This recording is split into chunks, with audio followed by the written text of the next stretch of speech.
This is Guns and Butter. There's something happening here. Yeah. What it is ain't exactly clear.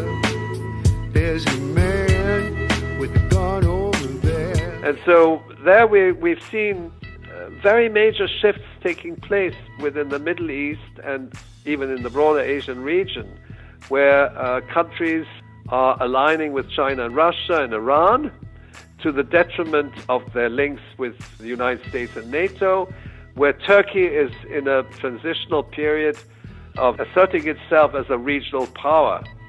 And all of this is upsetting historic geopolitical alignments, which were established since the end of World War II, and it's evolved right through the neocons. But we're in a very different world today. I'm Bonnie Faulkner. Today on Guns and Butter, Michel Chossudovsky. Today's show, The Broader Global Crisis. Michel Chossudovsky is an economist and the founder, director, and editor of the Center for Research on Globalization, based in Montreal, Quebec. He is the author of 11 books, including The Globalization of Poverty and the New World Order, War and Globalization, The Truth Behind September 11th, America's War on Terrorism, and The Globalization of War, America's Long War Against Humanity. Today we concentrate on the global crisis: North Korea, Qatar, Iran, Turkey, Russia, China, Venezuela, Cuba, and a major geopolitical shift taking place in Pakistan and India. Michel Chossudovsky, welcome. Delighted to be on Guns and Butter. You made a recent trip to South Korea. With all of the saber-rattling by the U.S. and North Korea, what did you learn about the Korean situation when you were there? To follow current events on Twitter and in the news, it reads like a reality TV show. Well, maybe we should ask President Trump whether this is a reality TV show or whether he really means to press the button. But I should clarify a number of things. It is not Donald Trump that decides on the use of nuclear weapons. Why? And people are very confused in this regard. In 2001, under what is called the Nuclear Posture Review, the U.S. nuclear doctrine was overhauled, redefined, and a certain category of nuclear weapons, which were called tactical nuclear weapons or mini-nukes, were reclassified as conventional weapons. In other words, they could be used alongside other conventional weapons. And these mini-nukes, in fact, are not different from the strategic nuclear bombs of the Cold War era. They have some different characteristics. They have a lesser yield, but in fact, they go from 1/3 to 6 times the Hiroshima bomb, and I think there's some that are even more dangerous than that. But the very act of redefining these nuclear bombs as conventional weapons and giving them a label and saying, quote unquote, they're harmless to the surrounding civilian population means that Donald Trump doesn't decide. It's a 3-star general in the war theater, in the conventional war theater, who can, I'm not saying he will, but who can actually decide to use a tactical nuclear weapon. Most probably will coordinate with Strategic Command Headquarters in Nebraska, but it is not for Trump to actually intervene. It's a Pentagon decision. And this was the object of a fair amount of debate in the Senate, including Senator Dianne Feinstein, a Democrat of California. And at the time, that was actually, it was subsequent to the actual vote in 2002, 2003. But then Senator Edward Kennedy at the time also made the point and said, you are, in fact, blurring the relationship between weapons of mass destruction and conventional weapons. And he was firmly opposed to this redefinition of nuclear bombs. And then what they introduced was the notion of and this is a military concept, the toolbox. Okay? Now, the toolbox is a box from which the military can choose, or the three-star general can go in and choose what he wants. And so that these mini nukes, which are bunker buster bombs or nuclear warheads, were recategorized by the U.S. Senate, and they become bona fide conventional weapons. And we don't need to go and ask Donald Trump whether we can use them or not. Mad Dog Mattis will probably get the last word on that. And that's the guy who actually bombed the hell out of Fallujah during the Iraq War. Now, what I did learn from my trip to South Korea, there's a new president. The previous president was impeached. We hope there's a freeing of political prisoners. The new president is in favor of dialogue with the North, and this was crucial to our debate in South Korea. South Korea has a defense cooperation agreement which in time of war puts the entire South Korean armed forces under the command of a three-star general appointed by the Pentagon. And since the armistice agreement of 1953 was never repealed by a peace agreement, that means that the United States is in a state of war against North Korea since 1950. There was a truce, but there was never a peace agreement. Now, people in America don't know, talking about security and so on, that up to 30% of the population of North Korea were killed as a result of U.S. bombings. More than 90% of cities were destroyed. Pyongyang was totally destroyed. And then we have to ask ourselves, and it's very important in assessing U.S. war plans in relation to North Korea, does a country which lost 30% of its population during a U.S.-led war in the 1950s constitute a threat to the United States of America? Or does the United States of America constitute a threat to the security of North Korea? There's not a single family who has not lost a loved one during that war. And then put yourself in the shoes of the North Koreans. What would happen, let's say, if a foreign country had bombed major cities, New York, Washington, Chicago, right to the ground, as they did in North Korea, and that there were close to 100 million people killed, 1/3 of the U.S. population. That is what happened. And it's not a question of accepting or denying that interpretation. The U.S. military actually acknowledged that they killed. They said, General Curtis LeMay, we must have killed 20%. He said 20% of the population of that country and destroyed every single city. Okay, the exact quote is there. So that is what we're dealing with. We're dealing with a country which has been threatened for the last 67 years. We're dealing with a country which lost 30% of its population during the Korean War, which was totally destroyed. And the media is turning realities totally upside down and presenting North Korea as the aggressor because it has developed nuclear weapons as a means of deterrence. Whether that is something we support or not, I personally don't support it, but it was a choice that they made following almost persistent nuclear threats by the United States starting in 1950, the threat of nuclear war. So they've been living every single year. They run war games with scenarios of nuclear weapon attacks against North Korea. And this, of course, has created a response on the part of North Korea in developing their own nuclear arsenal. In May 1951, after President Truman had relieved him of his command, General MacArthur testified to Congress that, quote, The war in Korea has already almost destroyed that nation of 20 million people. I have never seen such devastation.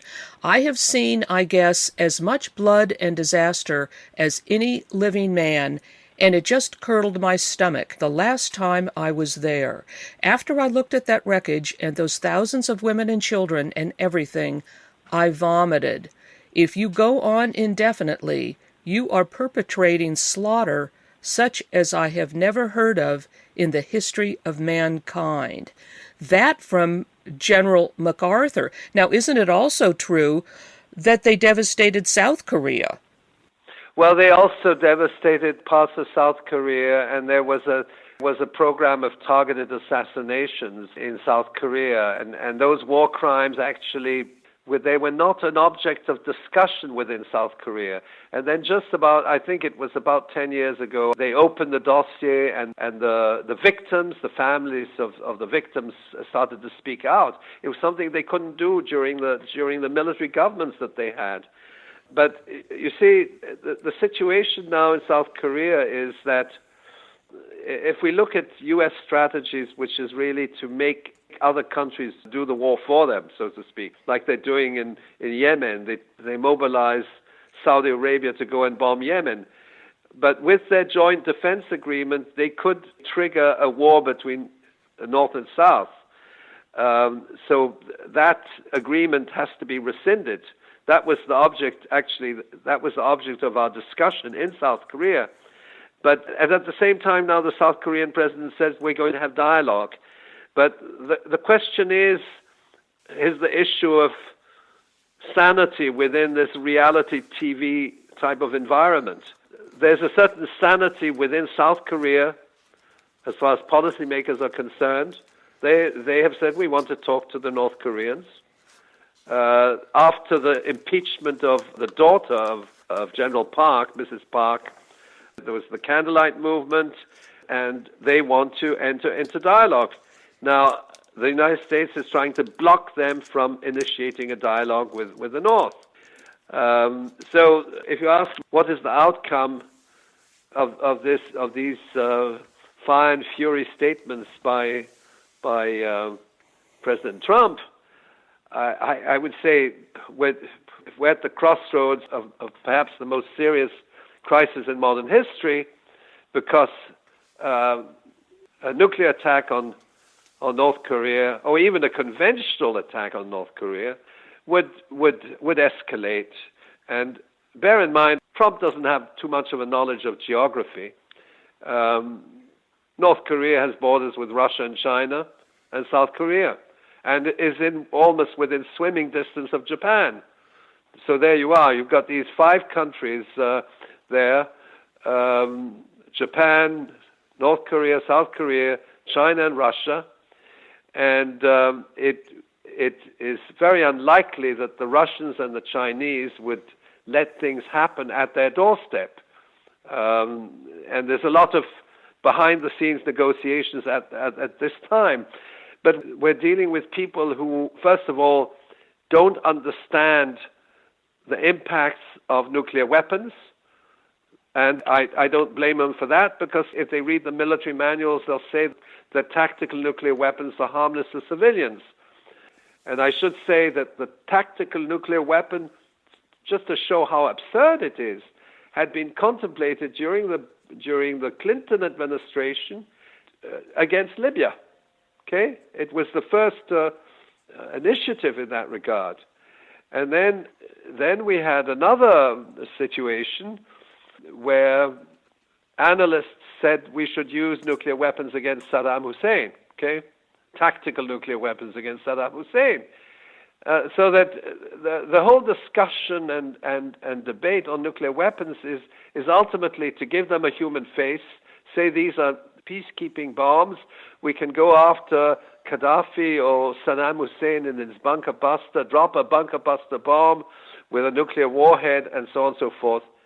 And ultimately, we have a president who may read these briefs, but at the same time, he doesn't have the critical mindset to understand that those briefs are fabricated. Okay, So we're feeding fake news to the United States president. It's what I would call internal propaganda. It is to create a consensus in favor of nuclear war within the realm of decision makers, and it transcends. It's within the State Department, it's in the U.S. Congress, and so on and so forth. And we've seen this unfolding. They have seminars for top officials and so on. So that the lies to the public are one thing, but there are lies within the decision-making apparatus which ultimately incite those decision makers to conform to a consensus. And the consensus which is building up now, apart from the Russiagate thing, is that, as far as nuclear weapons are concerned, is that they are just one among many other forms of military intervention. And that we can now, and that's where the doctrine of preemptive warfare came in. It's not only preemptive warfare in conventional terms, it's preemptive warfare using first strike nuclear weapon for defensive purposes, which is a very skewed type of argument. We're going to defend ourselves by blowing up a country which allegedly threatens us. So far, North Korea is not threatening the United States. They've only said that they would target one of their ICBMs and land a bomb close to Guam, but within at least 20 or 30 miles of Guam in the ocean. That's the only thing they've said. They're not threatening the United States. They're saying, well, if you threaten us and you want to attack us, we have the ability to respond. And I think that is something which people have to take into account. I'm speaking with economist and director of the Center for Research on Globalization, Michel Chossudovsky. Today's show, The Broader Global Crisis. I'm Bonnie Faulkner. This is Guns and Butter. First of all, the United States has refused to sign a peace treaty, but they have also refused to acknowledge the reunification of North and South Korea. And the reason that they have blocked the reunification is that if that reunification were to occur, Korea, a unified Korea, would constitute a regional power which would be sovereign in relation to the United States of America. Now, there is, within South Korea, there's a strong movement towards reunification. There's also a movement against the departure of U.S. troops. There's also a movement against rescinding the Joint Defense Cooperation Agreement, which puts really all South Korean troops under U.S. command in case of war. But by definition, they're at war since 1950 because there was never a peace agreement. But I think ultimately the United States foreign policy is to ensure that independent countries do not become competing powers or competing regional powers. And if you combine the high-tech industries of South Korea in quite a number of areas, automotive, electronics, and so on, it's a highly developed industrial high-tech economy, and with export capabilities, of course, Korean cars all over the place. And you combine that with the science and technology and military technologies of North Korea and a substantially larger population, there what you will have is a regional power which will eventually contribute to upsetting the geopolitical balance within Northeast Asia, to the detriment of the United States. It may also at the same time change the relationship between Japan and the United States. And that those two countries also have a joint military cooperation agreement. So I think ultimately also what Washington wants is to prevent the reunification of the two Koreas, because this would create a competing world power with military capabilities, high-tech industry, and so on, which would challenge the hegemony of the United States in Northeast Asia. 3 Gulf states, Saudi Arabia, United Arab Emirates, and Bahrain, and Egypt, cut ties with Qatar and imposed a land, sea, and air blockade that is now entering its 3rd month. You've recently returned from a trip to Qatar. What did you learn there of the ongoing crisis? How and why did the political shift against Qatar begin? Well, there's a certain complexity there, but there's one important dimension, which is the fact that Qatar has a long-standing relationship with Iran in the area of natural gas. And the Persian Gulf has, between the two countries, Iran on one side, Qatar on the other, those reserves are the largest reserves of natural gas worldwide. They're sitting on a gold mine. And the fact of the matter is that while Qatar has links with a lot of oil companies, Western oil companies, those gas fields are jointly owned by Iran and Qatar in an agreement between the respective governments. And it's not simply a question of saying this part belongs to me and that part belongs to you. It's a joint ownership and joint cooperation. So that, I think, is fundamental. In turn, Qatar has established links with Russia in the gas industry. It also invested indirectly in one of Russia's energy conglomerates, Rosneft.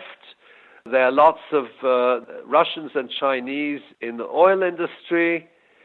And there are, of course, pipelines.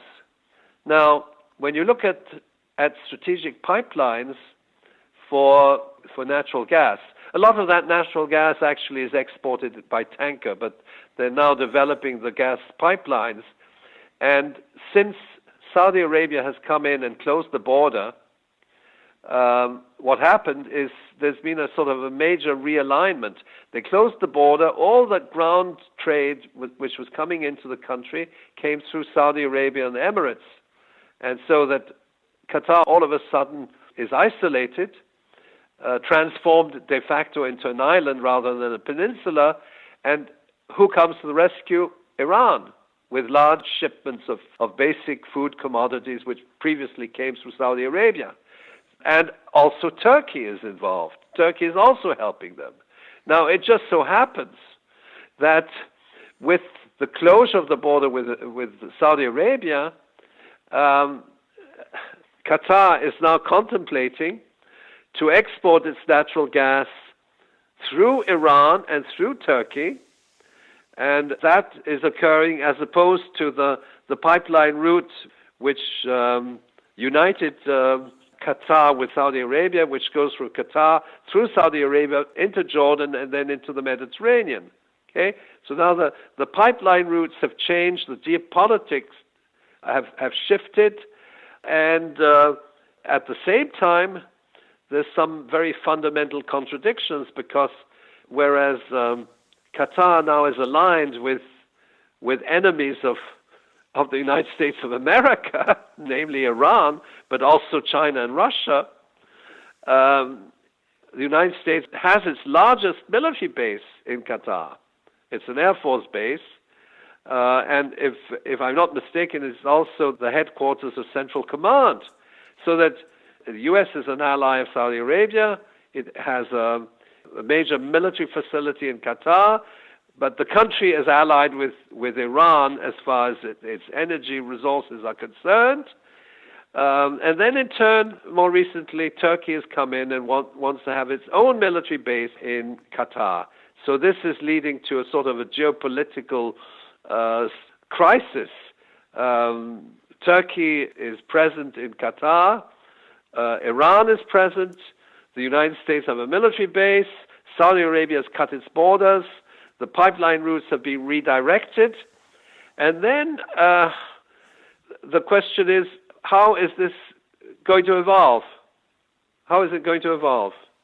With a U.S. military facility in a country which has cleavages with enemies of America, essentially Iran and then Russia and China, all of which are in the gas industry, with China being a major importer.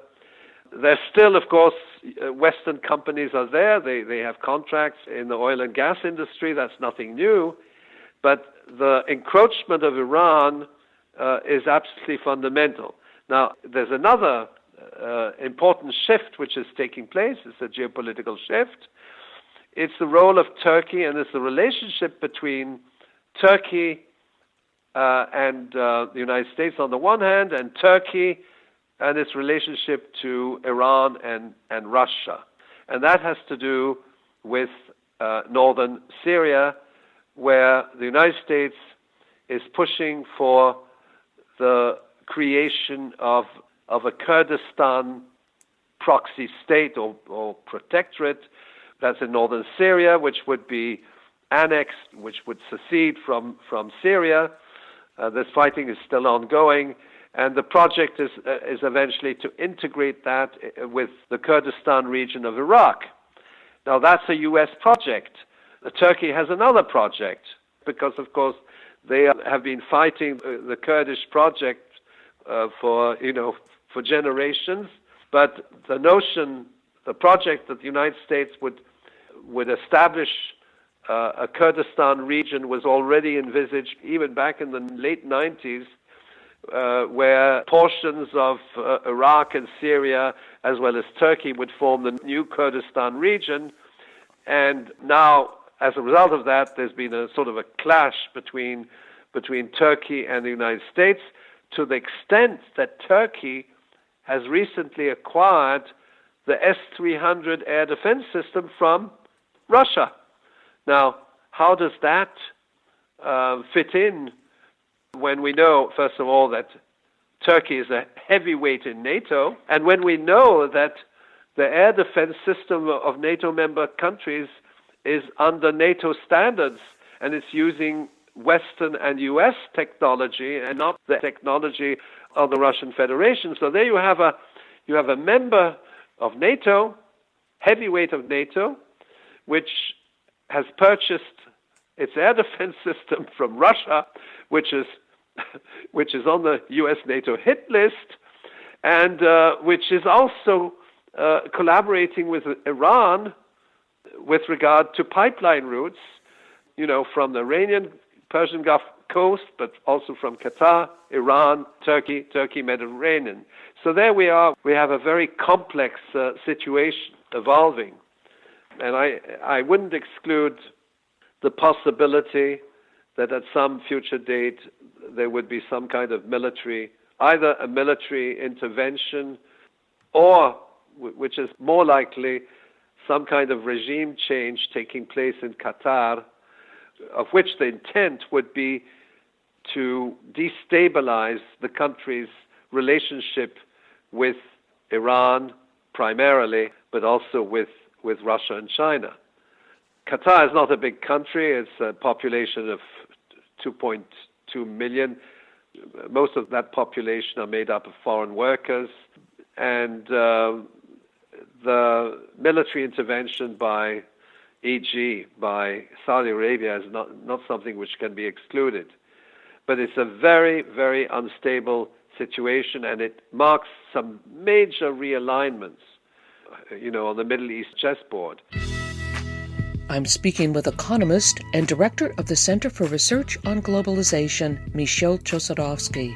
Today's show, The Broader Global Crisis. I'm Bonnie Faulkner. This is Guns and Butter. And then in turn, if we look at broader relations between Iran, let's say Iran, Pakistan, India, very recently, that was about a month and a half ago, I believe in late June, India and Pakistan join the Shanghai Cooperation Organization, and in fact on the same day. And we know that the Shanghai Cooperation Organization is essentially an alliance between Moscow and Beijing, with several former Soviet republics, observer members, but it signifies something which is pretty fundamental. Well, Pakistan is already aligned with China, and that's very significant because Pakistan was a staunch ally of the United States. But economically speaking, it is aligned with China, and India. The situation with regard to India is not clear. But what was very significant at that meeting of the SCO is that the SCO demanded that full members of the SCO would resolve their border differences in a peaceful fashion. And that was addressed to Pakistan and India. And what I think is certainly possible is that this creates a new environment. It's not the old-fashioned situation of Pakistan and India fighting for territories in Kashmir, which is essentially the legacy of the British colonial apparatus. And now there's a new era of U.S.-Pakistan relations. That conflict, Pak-India conflict, has been nurtured by Washington since the Cold War era. And now you have a situation where these two countries, Pakistan and India, are members of essentially an alliance of two competing superpowers, namely China and Russia. And despite the fact that the Shanghai Cooperation Agreement has been presented as a Eurasian economic, political, and mutual security organization, doesn't exclude the fact that it is also tacitly a military alliance, and it serves geopolitical and strategic interests. It's, so to speak, a counterweight to U.S. NATO. And so there we've seen very major shifts taking place within the Middle East and even in the broader Asian region, where countries are aligning with China and Russia and Iran, to the detriment of their links with the United States and NATO, where Turkey is in a transitional period of asserting itself as a regional power, the Ottoman project of President Erdogan. And all of this is upsetting historic geopolitical alignments, which were established, let's say, since the end of World War II. It's referred to the Truman Doctrine, George Kennan, and it's evolved right through the neocons. But we're in a very different world today. But at the same time, we're in an extremely dangerous crossroads, largely because of the reality TV nature of U.S. foreign policy. With regard to the blockade of Qatar, isn't a blockade considered an act of war? Turkey and Qatar completed Iron Shield war games or joint military exercises in Doha. This seems very serious to me. Well, it certainly is, because it points to shifting alliances, what we might call cross-cutting coalitions. We are in that era of cross-cutting coalitions. Qatar and Turkey have established alliance now against the United States and Saudi Arabia, but at the same time, well, maybe not explicitly or officially, but at the same time, both Turkey is an ally of the United States, and Qatar has the largest military base in the Middle East, right, sitting, within 100 kilometers of Doha. So it's a very contradictory relationship. I'm referring back to the map of the new Middle East, which was established by a member of the U.S. military. It was meant for academic purposes, but it shows, and that map goes back to the 1990s. It shows a situation where part of Turkey has been annexed by what the map called Free Kurdistan. It's a Pentagon map or military academy map, and Free Kurdistan includes part of northern Iraq and then part of Syria. And then you have another situation where there's Free Baluchistan, and Baluchistan is part of Iran and part of Pakistan and so on. So that they've certainly been redrawing the map. But at the same time, these various countries of the Middle East and beyond have been very astutely establishing bilateral agreements and alliances. The Russians have been extremely sophisticated in that regard. They establish bilateral relations with every single ally of the United States. Okay, so they have an alliance now with Turkey, which is a very significant alliance, and that was after, if we recall, earlier on in the war in Syria when Turkey started blowing up Russian planes. But now there's a tacit alliance between Turkey and Russia, which includes the delivery of the S-300 air defense system to Turkey. And then there's a rapprochement between Turkey and Iran. Of course, Turkey and Iran were members of the peace conferences in Astana. And we know that Turkey and Iran historically hate each other's guts, but nonetheless now they're prepared to negotiate because their pipeline routes, and both Iran and Turkey consider themselves as regional powers, and justifiably they are regional powers. So if you look at the situation in Venezuela, Venezuela now has the largest oil reserves in the world. A large part of them are tar sands, but they're less costly than tar sands in Alberta. But that's very important. Venezuela has the largest oil reserves worldwide. No wonder what's happening in Venezuela is happening. Yeah, I know the stakes are extremely high, extremely high. They're much higher than they are, let's say, in Syria. But it's also the fact that whatever happens in Venezuela is going to affect the entire continent. It's going to break down whatever trade and solidarity agreements existed between Latin American countries. It's going to affect immediately Bolivia, Ecuador, and certainly also Cuba. And it has already, in a sense, there's already been a breakdown in the relations between Cuba and Venezuela, and that's something I witnessed when I was in Havana a couple of years back. Because, to put it bluntly, the same foundations which are funding the opposition in Venezuela are also funding intellectuals in Cuba. I'm talking about the Hans Seidel Foundation, which is linked up to the Bavarian Christian Democratic Party. It's more or less the right wing of Angela Merkel.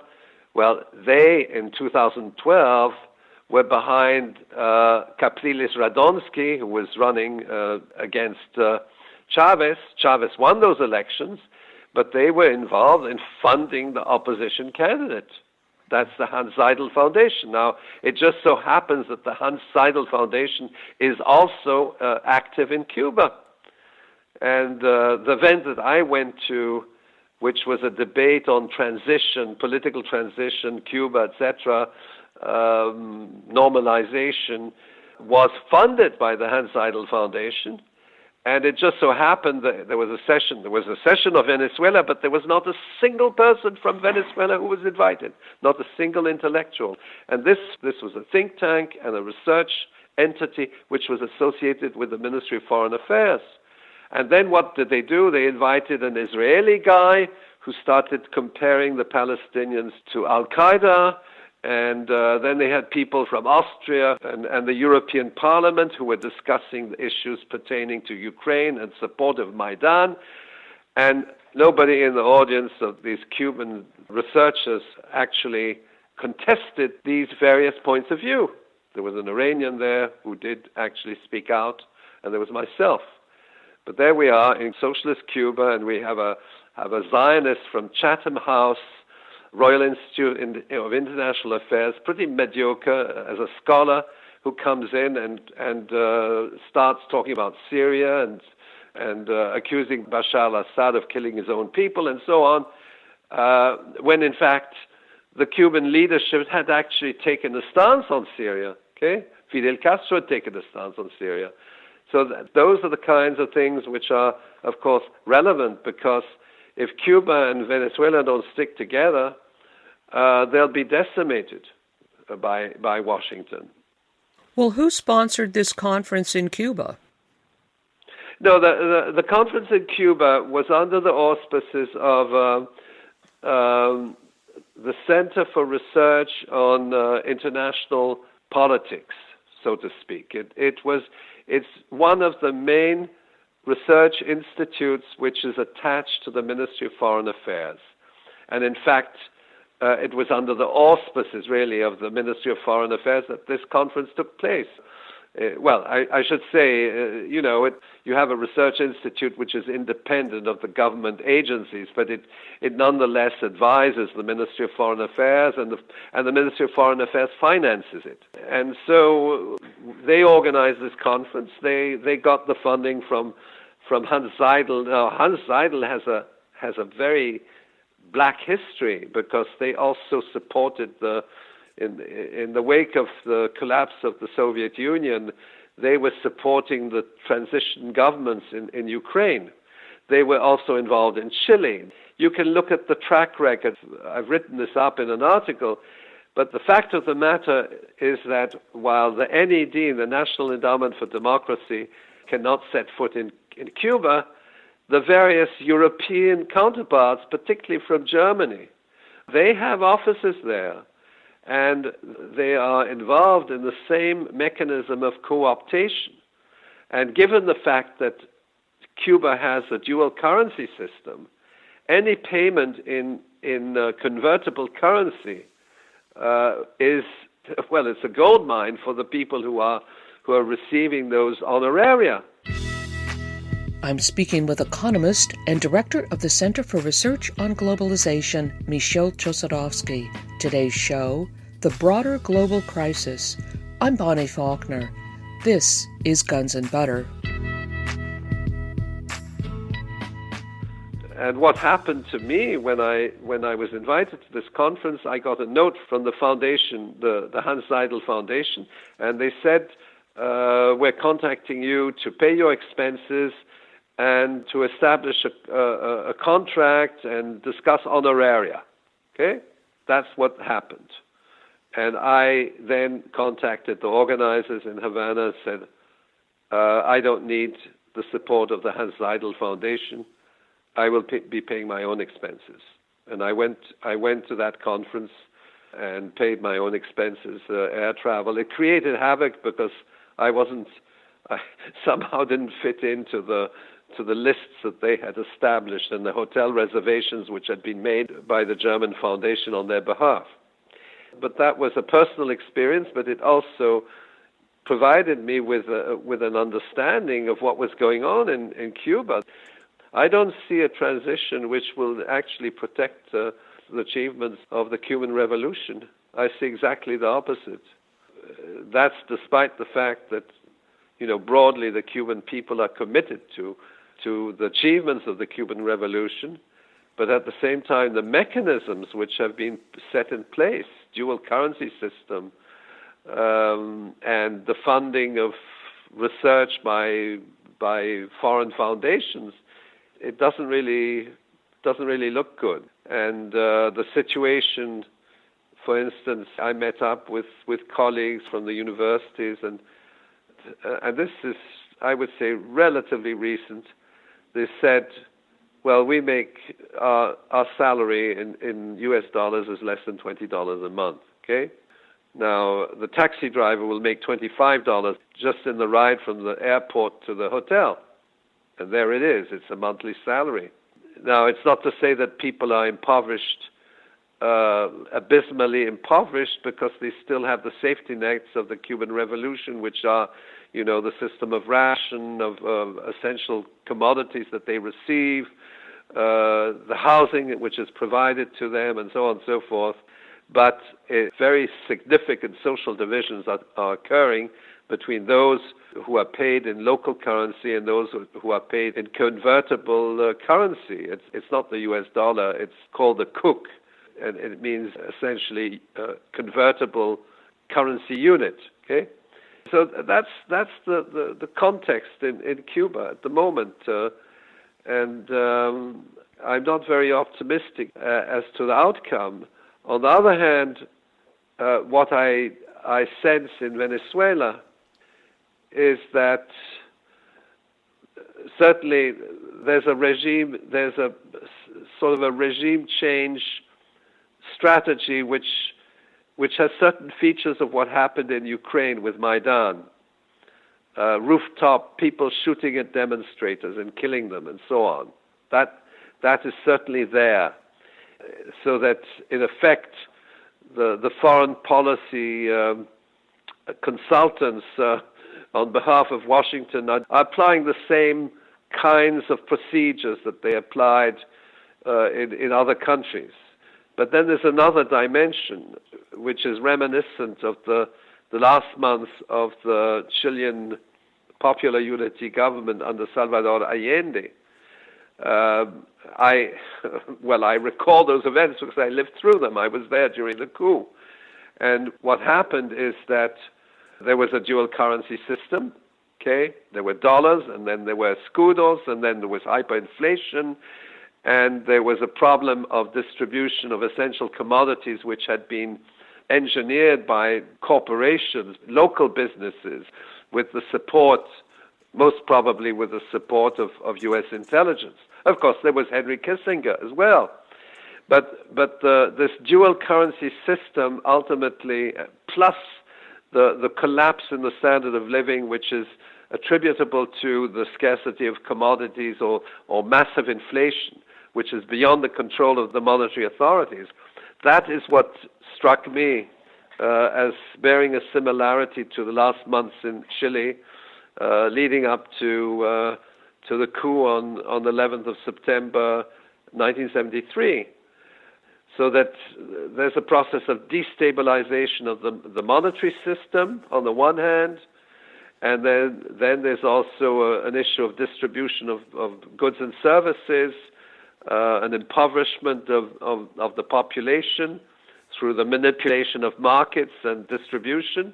And then on the other hand, there's the regime change manipulated protest movements with snipers on rooftops, killing people, and then blaming the government. I mean, this notion of blaming the government, we find it in several countries. We saw it in Ukraine, where the Maidan incidents were blamed on the government which was deposed, or Yanukovych. And we see, of course, the whole narrative of blaming Bashar al-Assad for killing his own people. So that is the kind of discourse and narrative you'll get in the media, without bearing in mind that, first of all, one has to look a bit at the history. Venezuela was really a puppet regime up until Chavez. Okay, Juan Vicente Gomez was the dictator from the early period of the oil boom. Of course, then with several government changes, then you had Pérez Jiménez, and then subsequently, the two major parties, COPE and ADECO, came in, and that was in the 60s. But today, Venezuela has the largest oil reserves in the world. Okay, that issue is never mentioned. It's admittedly a large part of those reserves are tar sands. The cost of developing them are much higher, but the tar sands in Venezuela are more cost effective than those in Canada. But that makes certainly Venezuela is strategic. And the fact that the Western oil companies were penalized by the Chavez government is something that they are not going to forget very easily. And that's precisely why Chavez was, in all likelihood, assassinated. And that was their plan eventually, to assassinate the leader and then move into a regime change scenario characterized by financial destabilization with exchange rates, prices of essential commodities, coupled with the covert forms of intervention, paid killers on the rooftops, shooting at demonstrators, and so on and so forth. Infiltration into the armed forces as well. Infiltration into the armed forces. Because Chavez's essential support, what strengthened his government, was the fact that he had the support of the armed forces, which is not always the case in Latin American countries. Well, how does a dual currency situation, you've mentioned this dual currency situation both with regard to Cuba and Venezuela, how does that get started? It starts, it's been ongoing for quite a number of years. It didn't necessarily start, in the context of the protest movement. In Venezuela, the black market has been there, and people come to accept it. I recall also that in Chile, even there was a black market right from the outset of the Popular Unity government. And I think in part it's the inability of the authorities to implement a coherent exchange rate policy. In countries like Venezuela, where the central bank is very much related to the commercial banking system, which is still controlled by Venezuelan conglomerates. Okay, there's a lot of money in Venezuela owned by the elites and so on, so that the banking system is private.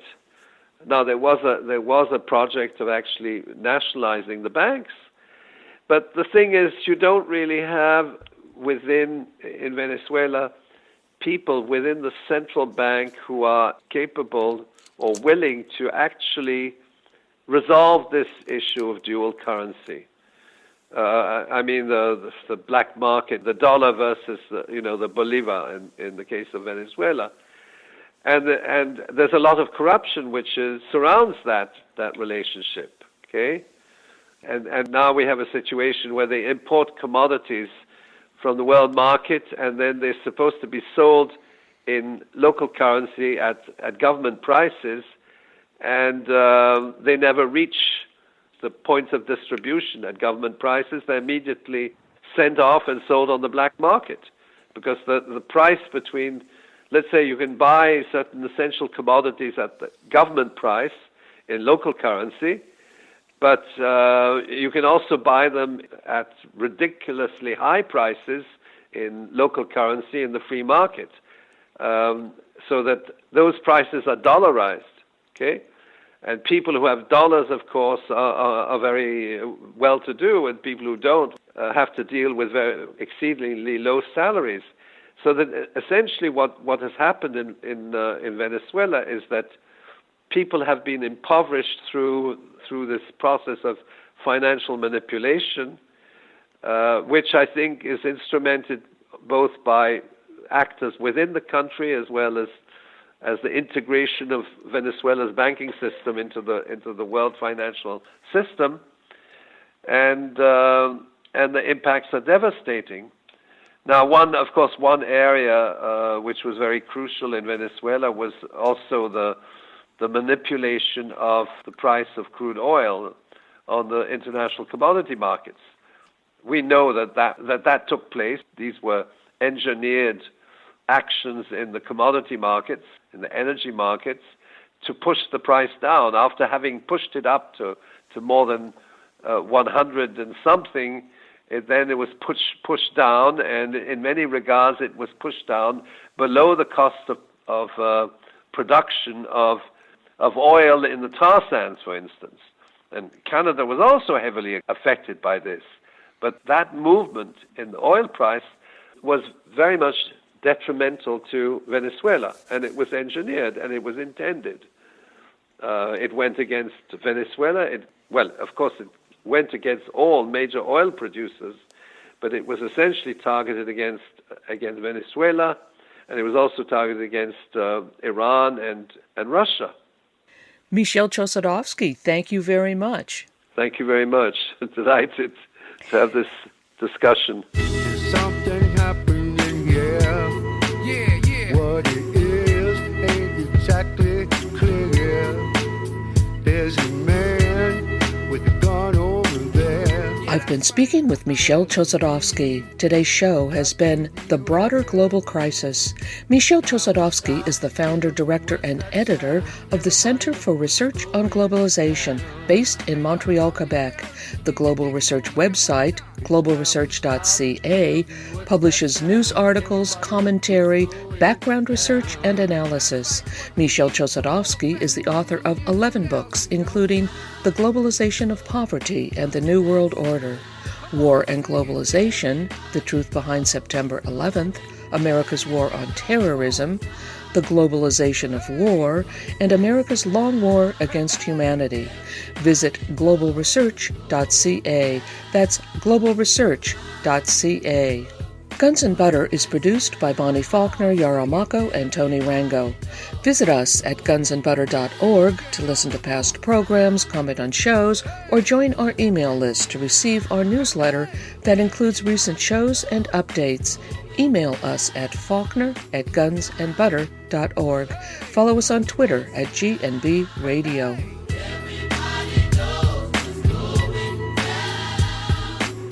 Hey yo!